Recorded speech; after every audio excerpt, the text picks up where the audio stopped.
Hi, my name's Tim Wilson. I'm going to see how quickly and succinctly I can kind of give a very basic explanation of how web analytics tagging and tracking actually works.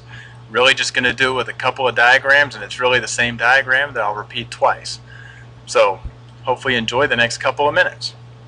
So if you have a web page, and let's just say it's coolanalytics.com/index.htm. On that web page, you can drop a page tag. It's JavaScript. JavaScript is able to do some kind of dynamic things. It's kind of smart. It's kind of a mini coding language. It can read information. It can do things. So when a visitor comes to your page, the JavaScript detects, hey, what page is this? It's coolanalytics.com/index.htm.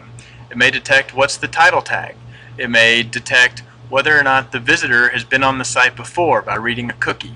It may look at something like the visitor's screen resolution. It may look at what was the referring site that sent because the browser passes that information along. Where did you come from? Did you click on a link to get here? Lots of other things. It's really a long list of what it can collect. So it collects all of that and it kind of packages it all up into one big long string of text, and takes that once it's packaged it up and it sends it out to a web analytics server. And it doesn't really matter what tool it is. It can be Yahoo Web Analytics, it can be Google Analytics, it could be Web Trends, it could be Core Metrics, it could be Adobe Site Catalyst. It's packaging that up and it's sending that information, that data, out to that server where it gets put in this big database. Once it's in a big database, glorious analysis ensues. Makes sense? That's really all there is to it. Well, let me drill down just a little bit on where the visitor came from. So just on its own, the page tag can pick up a few things and try to detect what site did you come from. But what if you're actually controlling where you're sending people to the site? You're sending a link in an email to your site. You're running you've got a banner ad. You're running something on a partner's website. Well, if you can control what link is sending to that page, you can stick a added parameter on the end of the URL. Notice we just added a question mark and we've put this, it's called a key value pair. A CMP is the key and My Awesome Campaign is the value. Now the specific syntax varies based on the tool and how you've configured it. But what happens is the web page reads that and says, I have no idea what that is, so I'm just going to deliver this plain old index.htm. Basically, most websites are just going to ignore parameters that they don't understand.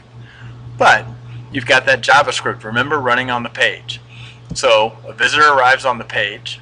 Again, the JavaScript detects the same information, but it's smart enough to say, wait a minute, I recognize that CMP equals value, or whatever the value is for that tool. So this is telling me that I know what campaign or what specific activity drove this person to the site. So when I package all this information up, I'm going to include that as well, and I'm going to tell the web analytics server, this is the campaign that sent this visitor to the site. So once again, glorious analysis ensues. That's really all there is to it. There's a lot of power in a pretty simple concept. So if you have questions, I actually a while back wrote a pretty lengthy blog post that goes into a lot more detail, and this bit.ly link, bit.ly/WA-works, which is short for How Web Analytics Works, will point you to it. That's on GilliganOnData.com. You can send me an email there and I'll respond as promptly as I can and try to help you out, or you can find me on Twitter.